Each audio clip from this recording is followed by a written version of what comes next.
This episode and the entire season is proudly brought to you by Pregnant Together, a virtual community for queer folks, solo parents, and anyone who's ever felt outside the box through the process of creating your family. Check them out at pregnanttogether.com and get your first month free by clicking the link in our show notes for this here episode.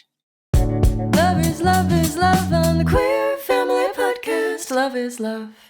Listen, let's do this. Let's go through all the different ways that we can make families as queer people, right? Let's see. Let's see Are what you going to your have gut pictures? Are you reaction. going to show me videos to help me understand? They're not very exciting. They're very scientific and also just like include lawyers and shit. It's not fun. Welcome to the Queer Family Podcast, y'all. The show all about family, but with gay. My name is Jaimie, and I'm your host. And you, my beautiful friends, are tuning into the show whose mission is to celebrate, uplift, highlight, and normalize LGBTQIA plus families in all of our beautiful identities. And yo, this episode does not disappoint on this front. I had the extreme pleasure of sitting down with Kay Anderson. Kay is a fellow podcaster of the Lost Spaces podcast, and it's a podcast all about those lost queer spaces that you used to go to in your youth but don't exist anymore, like lesbian bars. What happened to the lesbian bars, y'all? It's like far and few between nowadays. But I was on his show a while back, and now Kay is on mine because we thought it would be a really great idea to have Kay come on here and talk about the fact that he doesn't have kids at this point, and he's really not sure if he wants to. I imagine that there are many of you who tune into this here show who started listening for this very reason. You wanted to see, is this something I want to do?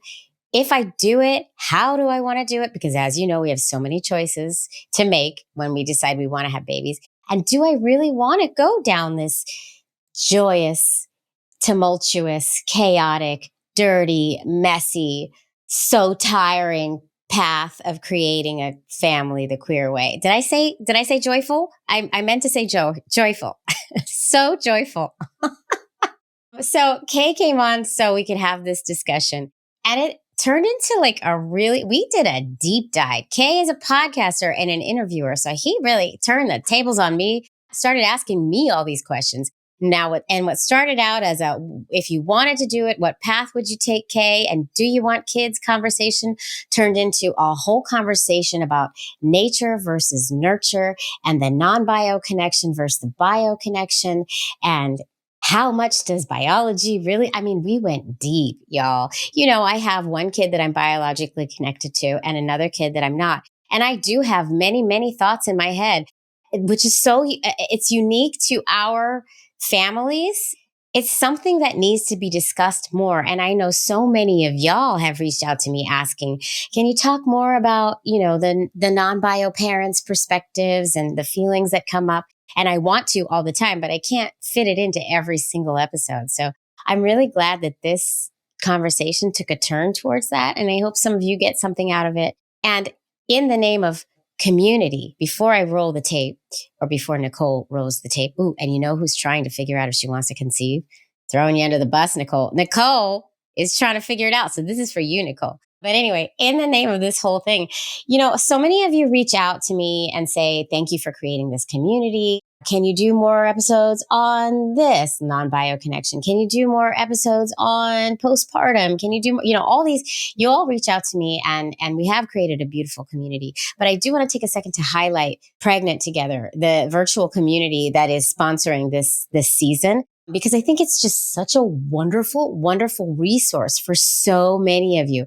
I can't fulfill all of the requests I get from you, but I think that this Pregnant Together community could fill many gaps. I'm so glad to be partnering with Maria Goodman, who created this space. Maria is a queer midwife, also a previous guest on the show and author of Baby Making for Everybody. So they're just such a wonderful resource. I went in and checked out Pregnant Together, and they have so many events, even just coming up this coming month, that I think many of you would love. Let me just tell you, April 2nd, which is very soon, it might have already passed if you're listening to this later than the release date. They're having a non-gestational parents support group. Boom. I feel like I need to go into that. I might see you all there. I might be using my free month that I get through the Queer Family Podcast to be a part of that community, because there's a lot of things we need to discuss as non-gestational parents. A lot of things come up.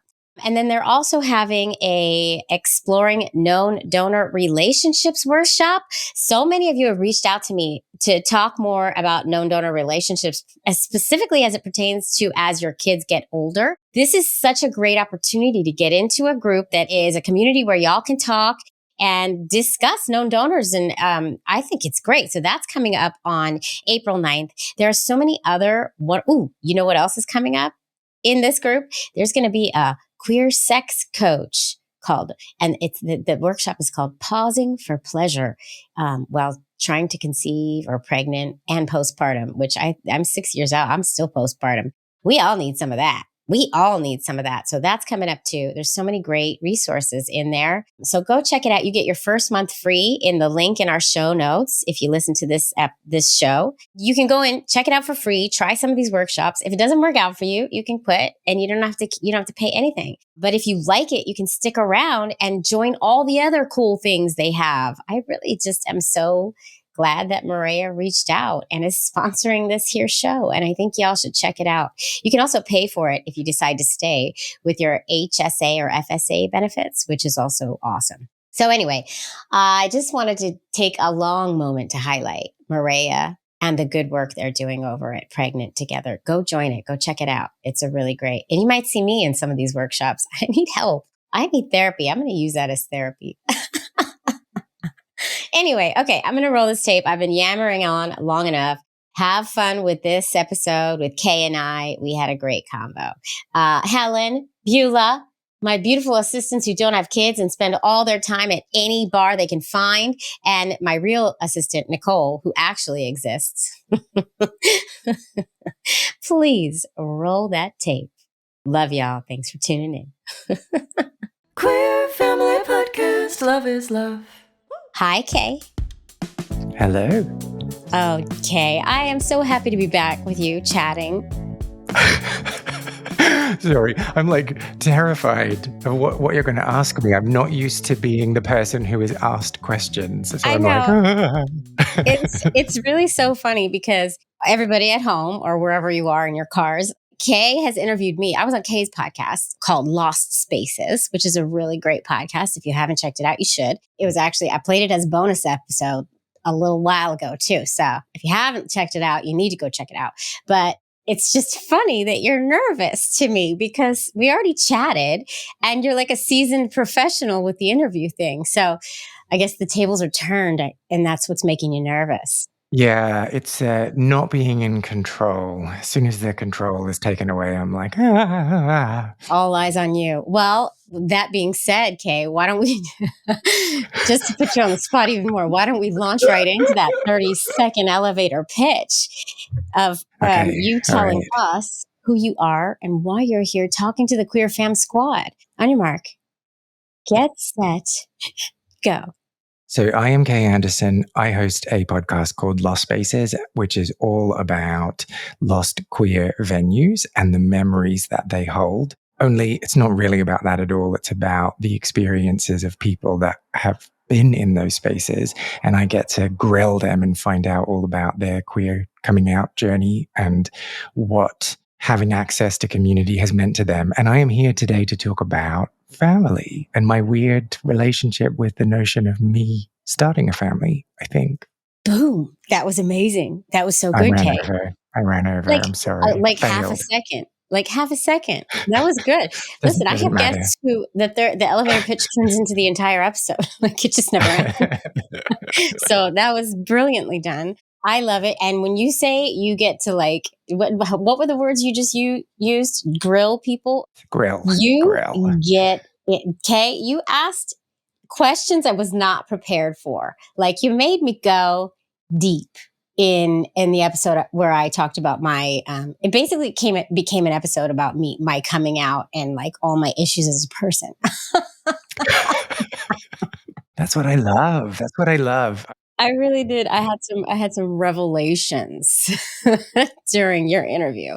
I don't think we're going to go that deep here with you, but we'll see. We never know. You never know. I might be in an oversharing mood today. Okay, let's take it back. So, for all those at home, just so as you know, Kay does not have children at this point, and we don't know Mm-mm. if Kay's gonna have children. So that's what we're gonna dig into during the episode. But before we dig into family and all the stuff that comes with that, can we take it back to like baby Kay or little Kay Oh, yeah. when you figured out who you were, or when you began to figure out who you were, and the journey to where you are now? Like, let's get your biography. Here we go. Just something easy. Tell me about your period from being 13 to today. Go. So, okay. I am one of those people who grew up being told by the external world at any opportunity, you're going to grow up to be gay. And so I always had this thing hanging over me like, oh, all these people identify this in me. Is it a thing? Is it not a thing? I hadn't really thought too much about it in that way. Like I'd always, my knee-jerk response was always, oh no, of course not, that's not going to happen. But it was something that I guess I was familiar with as the way that people perceived me. And even my mum would always launch into these weird speeches with the family, like I have 2 siblings, and be like, listen, if any of you are gay, that's totally fine with me. I just want to put that out there. No reason, just want to say that. And so I kind of had that happening like from maybe like 7 or 8. Oh wow! Why do you think? Why? Why did everybody perceive you that way? Well, because my family's not very good at subtlety, if we're talking about my mum, first of all. But otherwise, like, I was going to use the F word then. I You was just a can. flamboyant, a faggy. I was going to say faggy. Yeah. Is that okay? Okay. Yeah, it's totally I was okay. just And a, listen, if you're just, saying it, and not like some I'm hillbilly allowed to. who doesn't like the homosexuals, then it's fine. Okay. Yeah, so I was just a faggy kid, and like I was interested in what I was interested in, and that happened Lots of to musical not theater. align with what everyone else. Oh no, not well, maybe theater. I get really funny about musical theater. I'm like, no, definitely not musical theater. I have some kind of weird prejudice there. Mhm. I was interested in dolls, and I was interested in TV shows that were targeted to females, and yeah, just kind of the stereotypical things that you would expect. So everybody was picking up on the gay vibe, but you weren't. I think it's that difficult thing. Like, I talk to people who are like, yeah, I knew from the age of 3 that I was gay, and I just knew, and like, it was just sat with me, and I knew, but I didn't. I'm not that person. I hadn't developed into my sexuality at all. So I just didn't think about it. I don't remember thinking, oh, it would be the worst thing in the world if I was gay. I hate gay people, even though I was socialized in a world that taught me that's what I should think.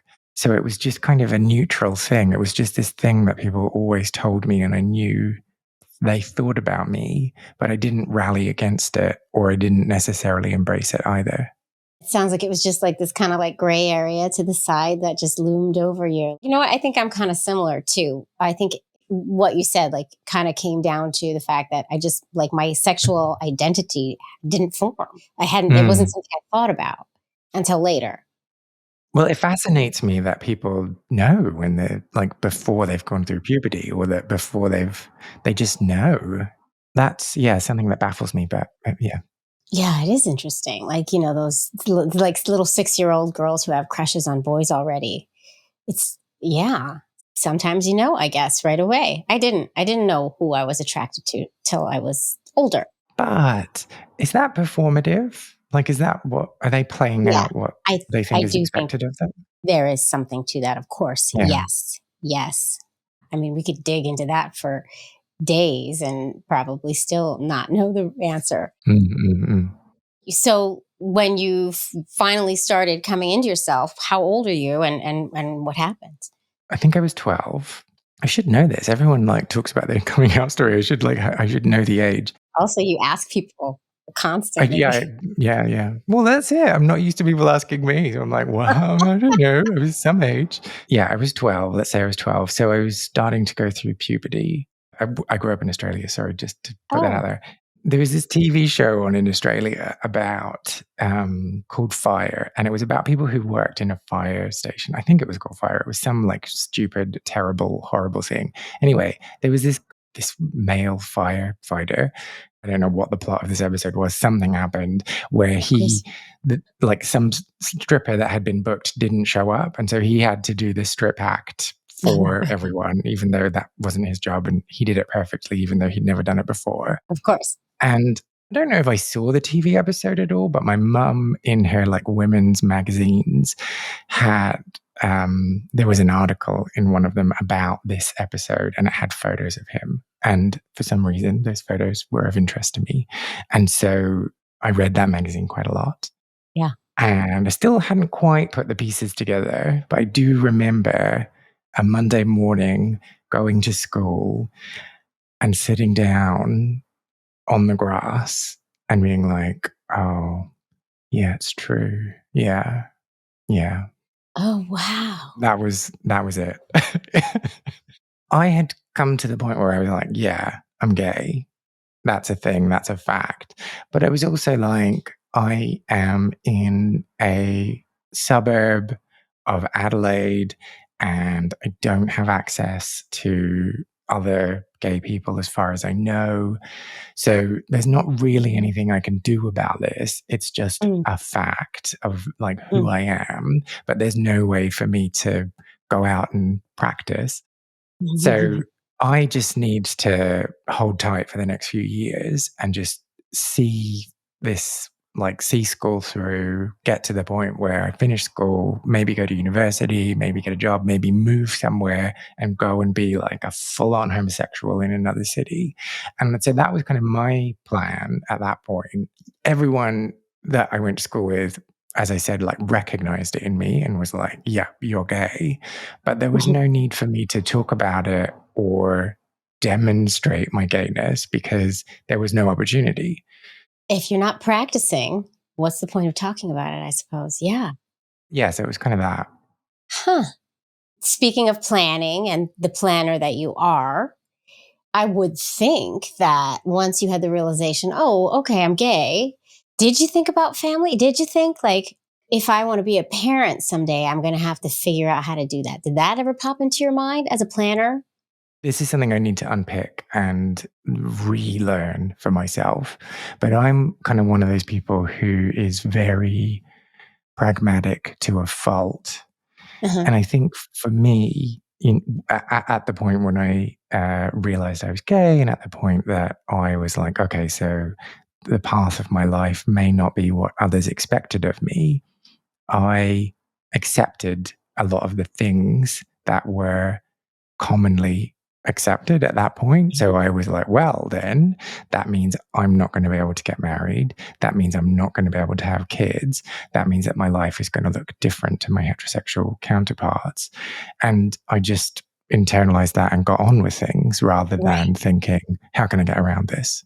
You're not alone in that. You're not alone in that. And that's like, this is one of the main themes that comes up time and time again in my show is that, you know, from that moment when you have the realization and you really fully embrace the fact that, okay, I'm an L, a G, a B, a T, a Q, an I, an A, a plus, a 2S. When you really have that realization, then there's a moment where some of us go to planning mode of, oh, okay, well, if I want kids and I do want kids, do I want kids? Yes, I want kids.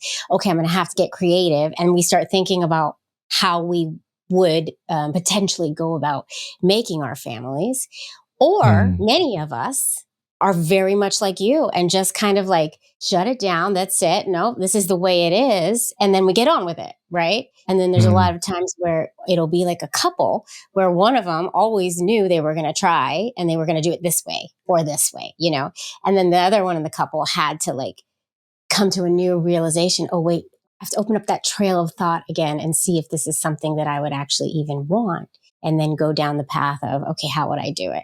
A lot of times it happens in a partnership. My wife for example, was like you. Mm. Like, she was like, that ship has sailed. It's not happening for me. And then I was like, well, I want to, you know? And what Jaimie wants, Jaimie gets. Basically what it is. So where are you with that now? And I think that's the fascinating thing about it, is that I continue to be a person who's like, no, I don't really want to start a family. No, I'm not really interested in that. But it's really hard to unpick whether that's because of what I've been told and I've just kind of accepted that. And now that's part of my identity, or whether that's just the case. And it would have been that way anyway. I really wanted to have you come on and talk about like the idea of, okay, I just might be a person who really doesn't want a family, which is Mm. totally 100% fine. And not just fine, great. And good for you for knowing that and living your life the way you want to lead it. And I think that this is a really important conversation to have, because not everybody out there wants to be a parent. And it is not the end all be all to have a family. That is not the goal of life. And so often, I mean, because this is the family podcast, I'm always talking about, ooh, how'd you do it? And how much did you want it? Mm-mm-mm. And there are folks out there who just, it's not in the cards, and that's okay too. I think that it's worth unpacking that and getting to know both sides.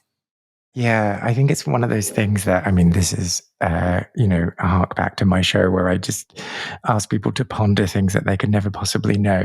But I think it is this really fascinating thing, like how many of our choices are our choices and how many of our choices are just what we're pre-programmed to make. And Yeah. that sounds so stupid, but No, it doesn't at all. Now I want to ask, like, do you have in your sphere of folks that you are around on a day-to-day basis, do you have queer parents that you hang out with?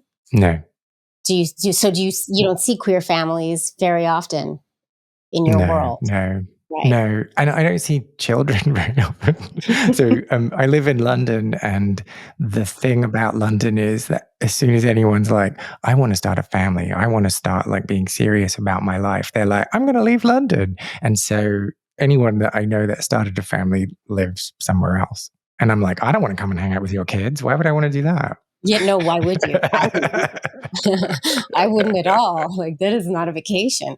So the question of, is this something I really want, or is this just something that has been kind of just put on me from the world and the expectations that I'm around?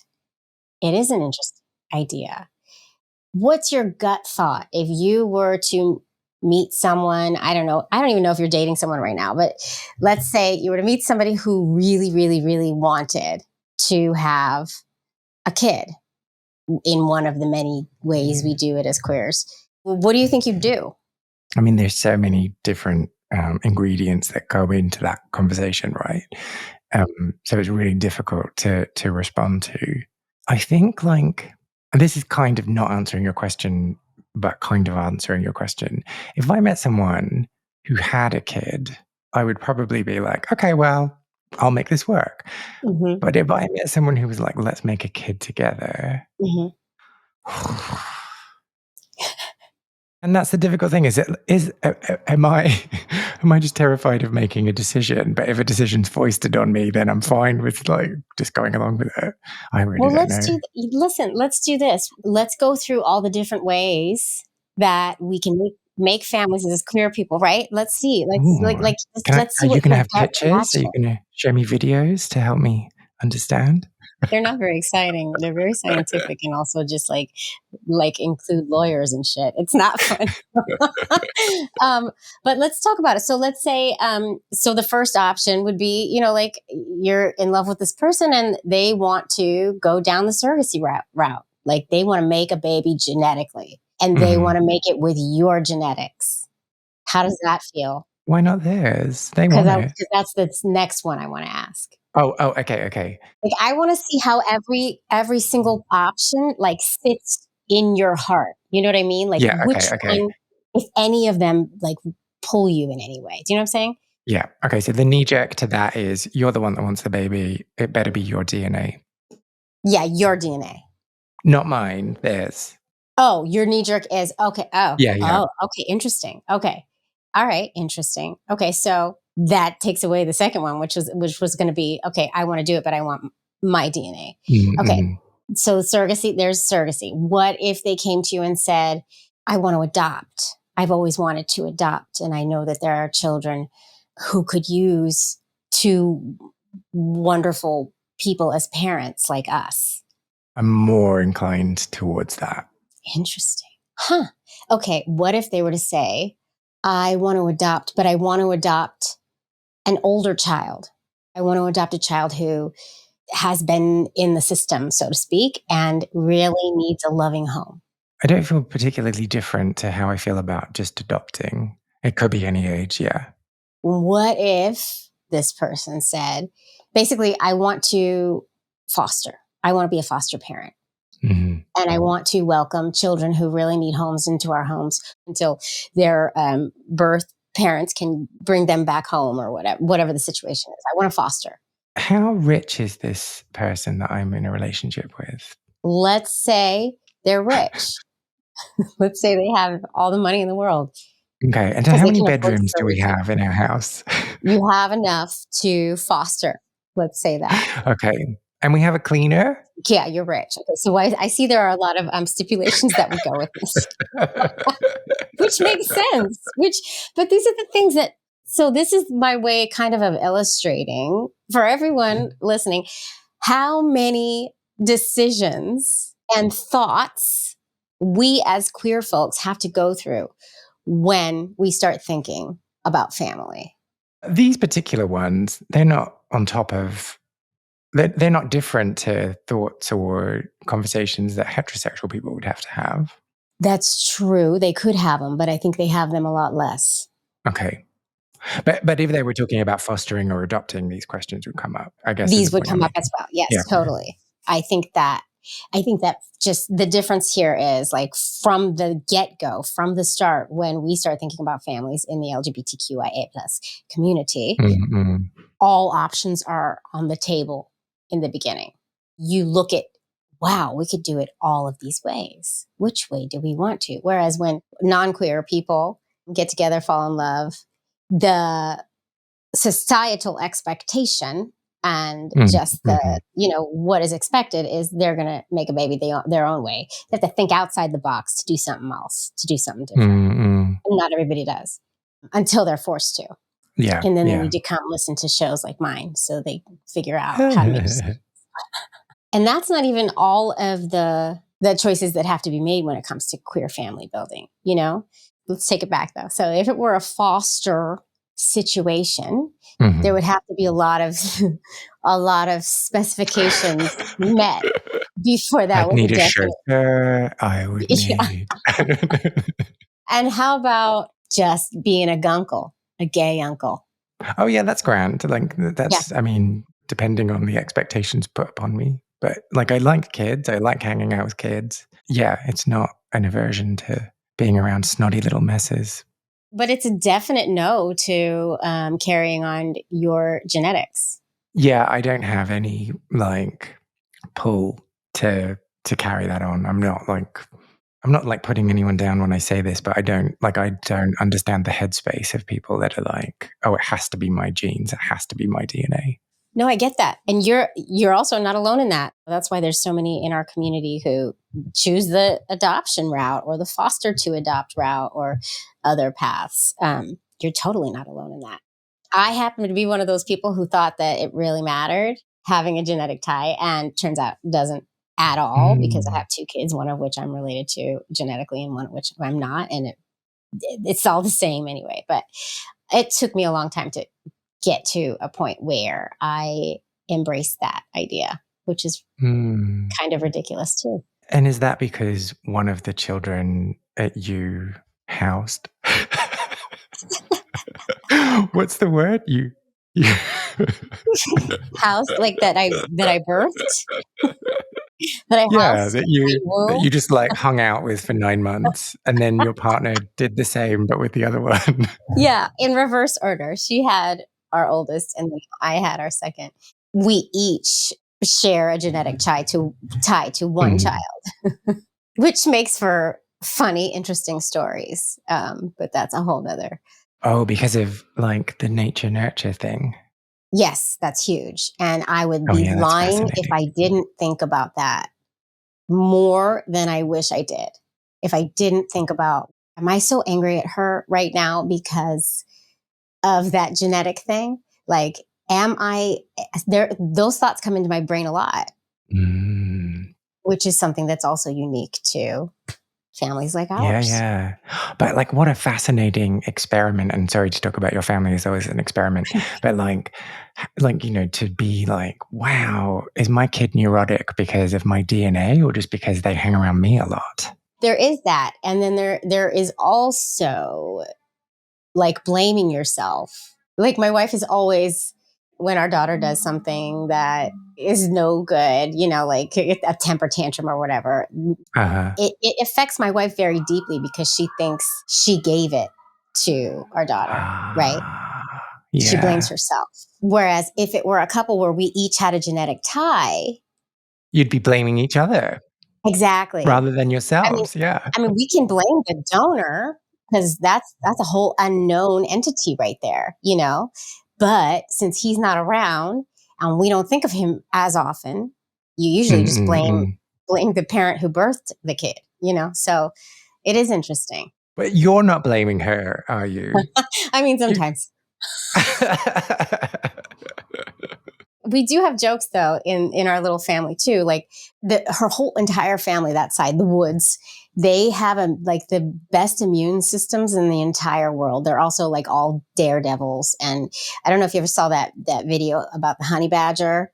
And it's a guy narrating, and it's like, honey badger don't care. Honey badger don't give a fuck because honey badgers are ruthless, and they'll like get eaten. They'll get like bit by a snake and then come back at the snake after it already like it's like honey badgers are crazy and nothing can take them down. So we have this joke that the Woods, they're like honey badgers don't give a fuck. They don't get sick. They don't, like, so that side. And then my side, we get sick. And when we're sick, we're like down for the count. And my son is the same as me. And we're like such wimps about it. And so we have this like running joke that it's like, oh, there they go. There's the honey badgers over there. And mama's sick. Get ready. Like it's like this whole, the DNA against one another sometimes and make it a joke. At least we do in our family. It's just like a funny thing we do. And I feel like Yeah. any outsiders hearing us joke about this stuff might be horrified that Mm-mm. we joke about the two DNA differences, and what it represents. And it's just a funny thing that only gay people understand, I feel like. But are there any traits that are your partners that you see come out in your son and vice versa because of them spending lots of time with you? Yeah. Yeah. Most definitely. And that's when your heart gets warmed the most. Yeah, When yeah. you see, well, first, one thing that started happening right away, my son was like more drawn to my wife than to me Mm-hmm. after I gave, like, as he was getting older and starting to, express himself. And he would like go to my wife, he would go to her instead of being upset by that, which I would have if it was my daughter going to her. I was really happy that he was choosing her Ah. because Uh-huh. they're not genetically tied. And so it was like this very heartwarming thing to me. And he goes to her a lot. Like we do our best to really like be totally 50-50 with the kids. Like there's no parent who does more. It warms my heart that they still both will go to both of us. However, Mm. if my daughter were to choose Anne over me more than not, Yeah. it would break my heart Ah. because I don't have that genetic tie to her. And I would start to, in my head, spiral into a place where, okay, well, it's just because she doesn't get me. We don't get each other because we're Yeah, not, yeah. because you can go there. You can start thinking those things. That's fascinating. Yeah, it is. It's a weird thing. And it's hard to even like put into words or talk about. And also, it's a scary thing to talk about because you don't want to say something that people might construe as you hating on the kid that you didn't give birth to, or vice versa, or that you're going to say something about your kid that they're going to hear someday and Mm-mm. there's some bad things about your kid. You know, it's hard to talk about this, and it's family dynamic stuff. It's very complicated. But my daughter does also. I'm really like, I'm a hug person. I'm a cuddler. And my wife is not. My daughter, who has the woods honey badgers in her blood, is also a wonderful cuddler and a hugger and very affectionate. Oh, so you're like, I got something you want. Nurture's a thing. It really is. It's interesting. Mm. But anyway, we weren't supposed to talk about me, but No, I we're told talking you I'd do family. this. I would turn it around on you. I know. I love that though. But that's the thing though. And that's what comes with these conversations, especially for our community, when it comes to conversations about families and deciding if we want to or not. These are things you have to think about. These are the things you have to ponder. Like, will it bother me if I don't share the DNA with my child and then they don't like me? I'd be totally fine if my kid didn't like me if they had my DNA. But if they're not, It's different. It's so silly to say, but it is different. oh If the yeah, kid no, that I yeah. don't share DNA with turns out to not like me, which could still possibly happen. She's not a teenager yet. If she starts You've not got liking time. me, right? I've got so much time to make her hate me. But if she starts not liking me, there's an extra layer to that for me. And so you think you haven't grown out of that extra layer? You haven't moved beyond No, it? I probably need therapy. I probably need therapy. I should go to therapy. We should all go to therapy. I need a therapist. I should talk all this shit out. It's true. That's why I started a podcast, because it's cheaper. This is my therapy. Exactly. You're my therapist right now, Kay. And so your first thought was, nope, I don't want the genetics. I don't care about the genetics. I don't even understand why you would care about that. Well, yeah, because I'd be like, well, as soon as they hung out with me, they'd love me. Like, Who couldn't? Who wouldn't, Kay? Exactly. I yeah, agree. just give me any child, shape them in my image. That's a scary thought. Sorry. And you're still young. And the beauty is, you are somebody who contains sperm in your body. So you could do this for many, many years. Whereas my ship has sailed, it's done. So I had to figure it out earlier than you. That's another interesting dimension that I never have to think about, really, in terms of like, okay, if I want to do this, I'm going to have to make a decision. I can just hang about until I'm like Keith Richards or something and just like, yeah, Right, okay, 73, I'll have another baby. Cool, let's go. Yeah, you could. It'll probably kill you, but I wouldn't recommend that to anyone because I can't even handle it when I'm in my 40s and I'm so tired. Well, the beautiful thing about Keith Richards is he will have that chauffeur, he will have the cleaner, he will have the chef. So it's probably kind of easy for him. And from what it sounds like, that's how you would do it too. So that would be the ideal. Yeah. So, I think the point of this episode really is just that, like, there are so many different types of families in this world. And I'm sure you have a whole chosen family over there that gives you everything you need. And not everybody needs a child to complete their family. And I think that is important to note. It's not for everyone. Sometimes a cat will do, or several. Do you have cats? I foster, so there's no cat here at the moment, but yeah. Foster all the way. Here it is. Oh, interesting. Which is why I'm kind of scared about fostering, actually, because some of the cats come and it's like, yeah, this is grand. Let's be friends for the next 3 weeks until someone adopts you. Some of the cats, it's like, please just find a way to escape this house and never come back. Yeah, that's the thing. You never know what you can get. But that's the same thing with even your genetically related kids. You never know what you're going to get. Well, yeah, so, that's terrifying. It's taking a gamble. How does anyone do it? This is because of hormones, isn't it? This is why we have hormones rushing through our bodies, so we don't think about it very much. Yeah, that's what it is. You don't think about it, and then they come out, or they come to you, and then it's like, oh shit, this is work. Either way, it's work. Even cats. Oh, yeah, yeah. I'm like responsible for your well-being. Ah. Yeah, my dog is crazy too. We just have a crazy house over here with honey badgers and a dog and sick, feeble people. Well, how often do you get sick? I know that's not the point of this conversation, but like I'm fascinated now. I don't get sick that often, but the difference is like when me and my 6-year-old get sick, it takes us down. Like we can't function. Like we're weak. Everything hurt. When my daughter and my wife get sick, they could carry on with their lives no problem. Like my daughter had a fever for 7 days. She had the flu over the winter break just recently. She had a fever for 7 days. You wouldn't have even known this child was sick. Like, still acting like her normal self, except she told us she wanted to go to bed every night, which that doesn't happen. That's how we were like, oh, Okay. shit, she's sick. And like Anne, my wife, will just like, she'll do everything. She'll clean the house. She'll cook a dinner. She'll be up. She gets up at the same time anyway. Like I'm not getting out of bed. So I'm more on the honey badger side of just being like, keep going. It doesn't matter. It'll get better. But I'm starting to think as I get older, like that makes it linger on. That makes things kind of just a bit rickety. Maybe it's better just to go to bed and like consume lots of bad TV. I've done a lot of thinking on this, and I really think that they feel it differently than I do. I really can't function. I can't get up. I can't get out of bed when I'm really sick. And they can. And that's the difference. I would if I could. But for me, it affects me so terribly. And for them, it's just like this little nuisance. It's interesting. My wife will also like slash her finger open and not realize it for an hour. It would be dripping blood. I'd be like, babe, you have to go.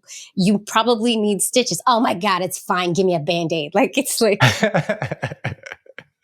it's so ridiculous. No, I wrapped it. It's fine. She'll call me from work. Everything's fine. Everything's fine. But I did like fall on something and I have a huge gash in my side. I'm making it up. You know what I mean? She'll be like, There's I'm a not going bolt to. permanently lodged in my side. And she literally has a BB lodged in her abdomen. That's for another time. Oh. Yeah, honey badger don't care. Honey badger got shot with a BB gun. Okay, she got shot with a BB gun while she was out at a bar with her girlfriends. They were like in their early 20s, and she went and she had gone out to the car to get chapstick for her friend. And as she was leaning over, she felt like in her belly. I'm not even kidding. This was a lesbian bar, right? Like it had to be a lesbian bar. There's No, it was like a chapstick, bar there's a in BB gun. Queens. It was, well, yeah, right. But it was with all her straight friends. But, chapstick, of course. She calls it the lip stuff. So she felt it and she comes back inside the bar and all her friends are drinking. And she says to the bartender who she knows, I don't know, like let's call him Scotty. She's like, Scotty, I think I just got hit with a BB gun. And Scotty's like, nobody gets hit with a BB gun in my bar, right? She's like, no. She takes her friend. She's like, Colleen, come to the bathroom with me. So they go to the bathroom. She lifts up her shirt, and she is literally dripping blood with a bullet wound in her abdomen. And what would a normal person do at that moment? Well, like, what do you think you would do? I think I would carry on drinking. Would you? No, but I know that'd piss you off if I said that. I was like, you're a honey badger too. No, So she's like, Colleen, look, I told you, I was hit with a BB. So she goes back to the bartender and she's like, Scotty, it's true. Look, I got shot with a BB gun at your bar. Wow. Give me a free drink, man. And then like carried on drinking through the night and then never did anything about the BB gun until she had to get an MRI like 25 years later. And the MRI kept like malfunctioning and she was like basically naked in the MRI machine. And they were like, we don't know why it won't work. Like, do you have a metal hip or something? Or do you have anything that could be in your body? She goes, oh, I was shot with a BB gun. Well, she remembered. Wow. It's still in there. It just lives in her now. It's like it's an organic part of her. Yeah. So has she got advice on that? I think the doctor was like, well, it hasn't bothered you up to this point. It's probably fine. Let's not mess with it. Wow. Wow. That is my wife in a nutshell. Like, That's impressive. there you go. Right? Honey Badger don't care. You have to watch the Honey Badger video now. You'll see. Yeah, I'm going to have to look it up. And our daughter is like, apple doesn't fall far from the tree there. So she'll just carry on. And it's not really appropriate for me to ask follow-up questions about the type of establishment she was drinking at, that someone was just carrying around a gun and shot her. I mean, she was in Queens, New York, so it makes sense. That explains everything, does it? Sort of. You never know what you're going to get outside on the street, because she was outside and a car drove by and somebody just like probably shot her from the window, like for fun. It was a BB gun. So Wow.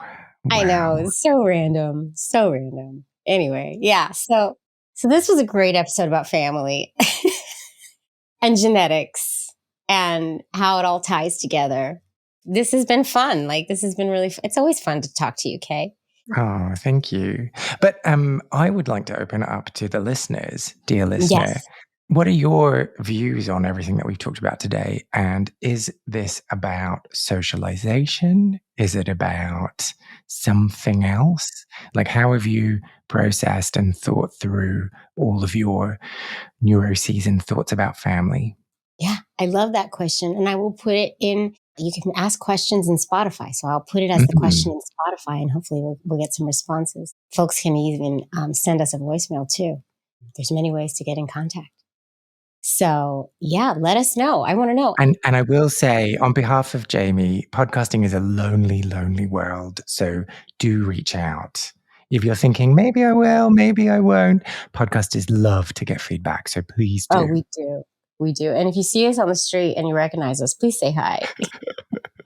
Because I want to get recognized. It's like my dream. Oh, no, not for me. That would weird me out. Don't say hi to Kay. Act like you don't know Kay and walk on. But you can come up to me. I'll give you a hug. Like, I'll be like, oh no, I need to say something smart. And then I'll just like have a brain fart and say nothing. So everybody knows I don't say things that are smart. So it's okay.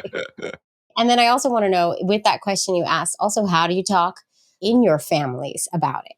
This is a recurring theme in our families, and how do we navigate it together? I want to know. I love that. Thank you for that. And Kay, tell everybody where they can find you and listen to your wonderful show. So Lost Spaces is available wherever you stream podcasts. And if you'd also like to reach out to me or follow me and like kind of find out what I'm doing or my patterns on Instagram and TikTok and Facebook, I'm staying away from X from now. I need to just like get away. I am Lost Spaces Pod across all of those platforms. All right, get in touch. Say hi to Kay, but not on the street. Don't do it on the street. No, not on the street. I need at least 3 weeks' notice. And then everything will be in the show notes. So go check him out. Go click those links and stuff. This has been such a pleasure. And I hope we continue to connect, because I think you're fantastic. That's very kind. Thank you. All right. Well, thank you so much, Kay. Thank you. Queer Family Podcast. Whew. Well, folks, I hope you enjoyed that episode as much as I enjoyed it. And if you did enjoy it, feel free to listen to another or watch another. I have so many episodes for your listening or viewing pleasure. Just go pick one and enjoy. There's a lot. There really is. And also, if you really do like this show, please, I know I say it all the time, but please do consider supporting the show on Patreon. You're just going to go to patreon.com/The Queer Family Podcast. You're going to pick a tier, you're going to join, and you're going to get that bonus content. And you're also going to get my love and adoration for the rest of my life. I love you all. Thanks for tuning in. Keep on tuning in, and I'll see you next time. Mwah.